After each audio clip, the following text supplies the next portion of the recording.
Hi, friend.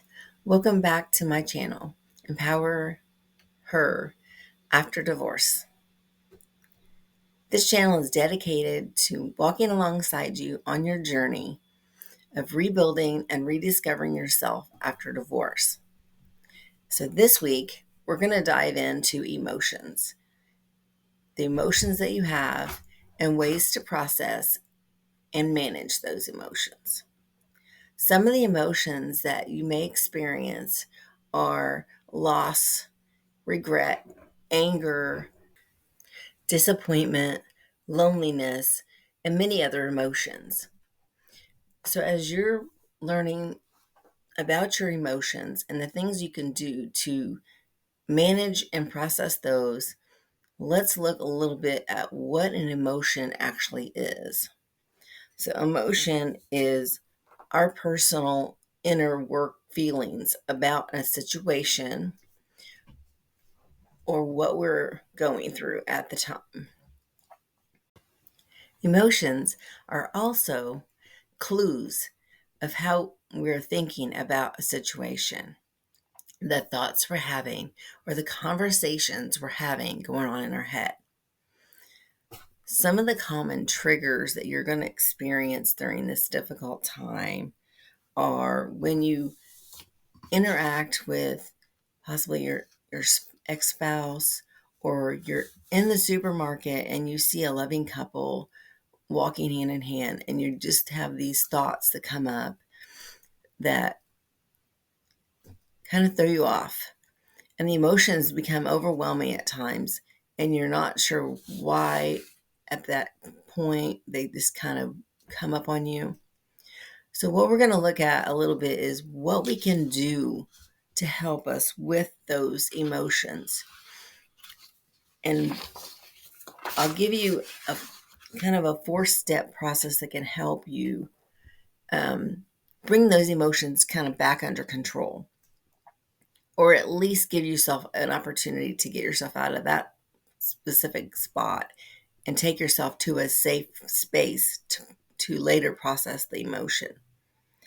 So the first thing you're going to do when that emotion starts to come up is you're going to acknowledge that emotion and give yourself a no judgment zone about the emotion. Then you're going to take a deep breath. Take at least 4 deep breaths. Give yourself the opportunity to calm your body and bring it down to a more calm state. Next, you're going to be able to take yourself out of whatever situation you're in and give yourself a chance to relax a little bit. And then become aware of what you're thinking in that situation. Be able to ask yourself a question: is this thought actually true? And it can help you shift that thought a little bit and maybe make it a little less overwhelming. And then ultimately just give yourself grace, because those emotions are normal. It's okay and it's normal to have hard, difficult emotions during this time.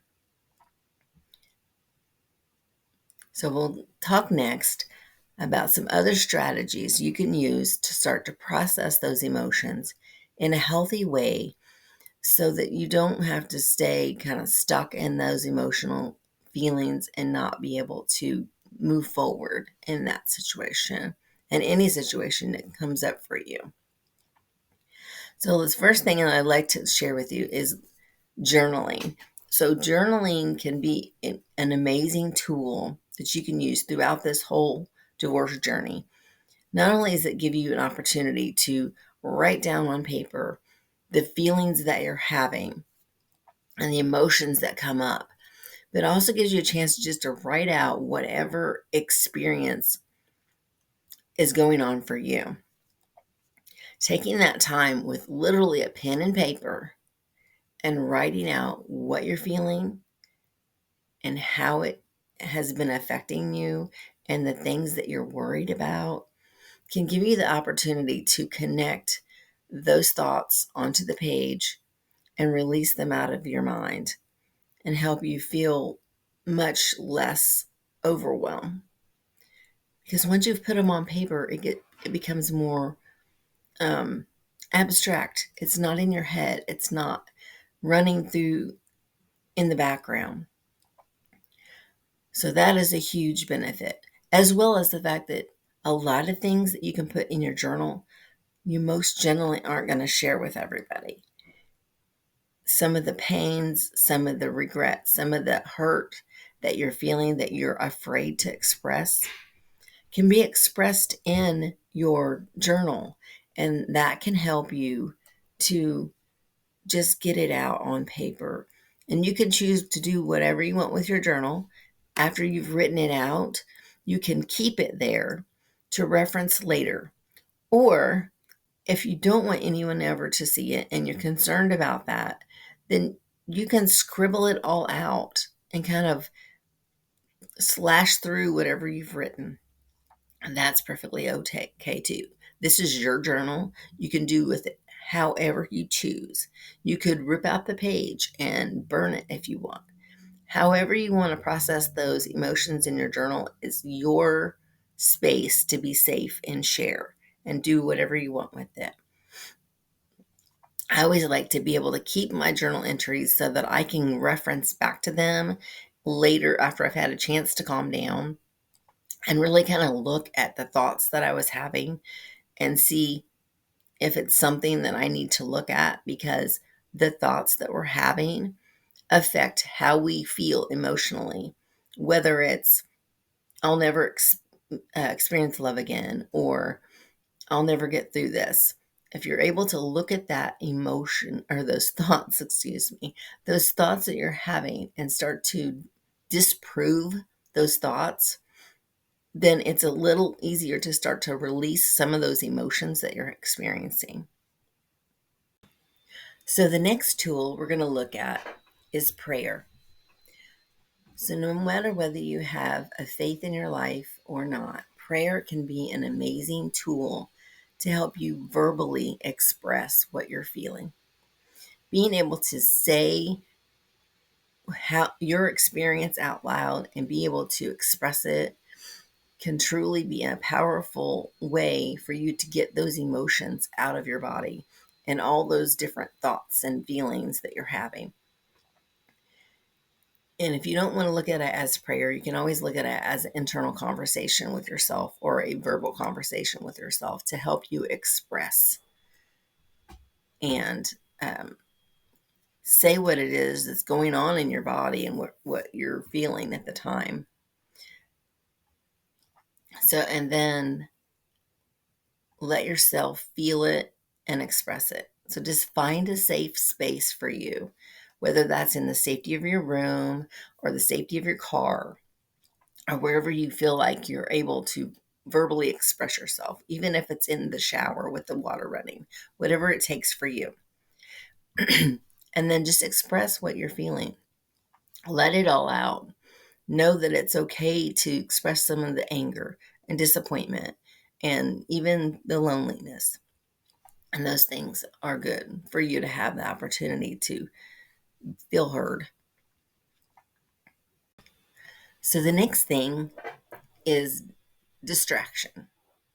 I know that doesn't sound like a very good tool, but in the very beginning, when the emotions are very raw and difficult to deal with, sometimes you're just going to need a chance to break away from them. You're going to need a chance to just distract, just take the time not to have to feel them. So you can do anything from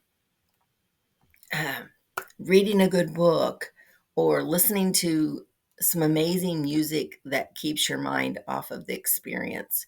You could be a long walk. It could be um,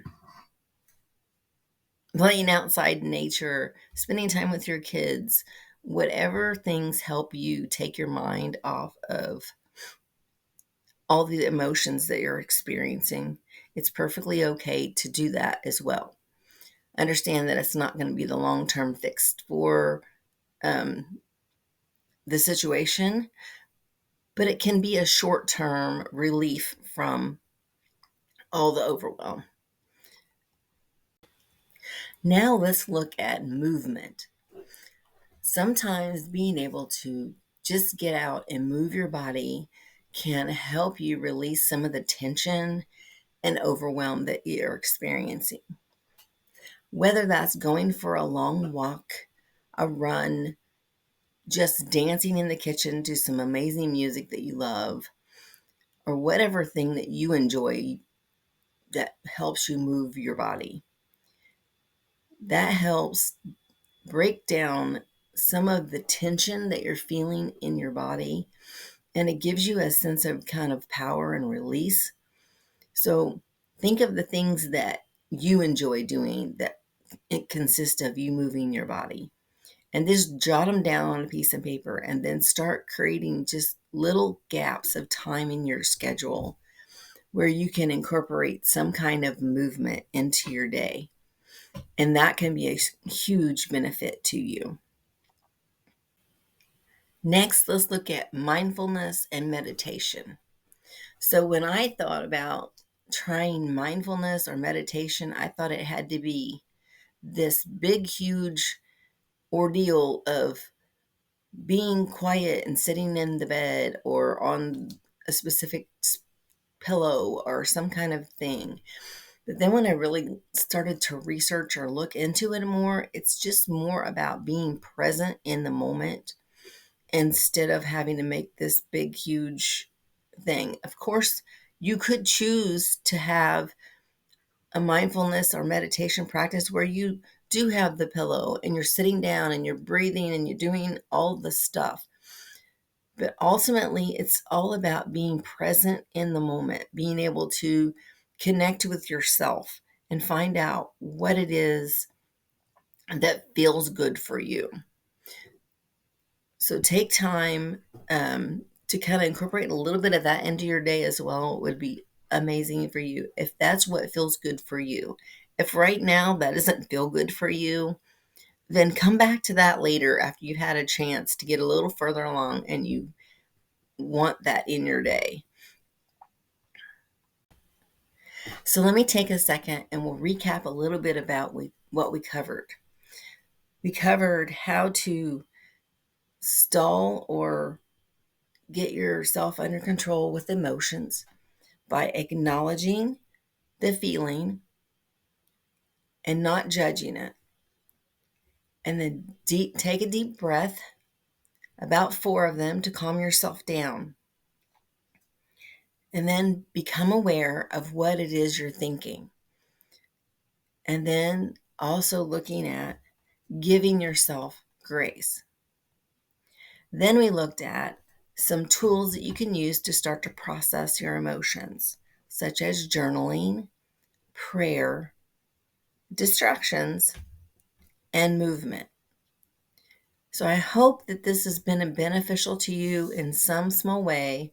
And I look forward to having you come back next week because we're going to look at how to create a vision for what you want in this next chapter next week to kind of give you a destination to keep moving you forward in this healing journey.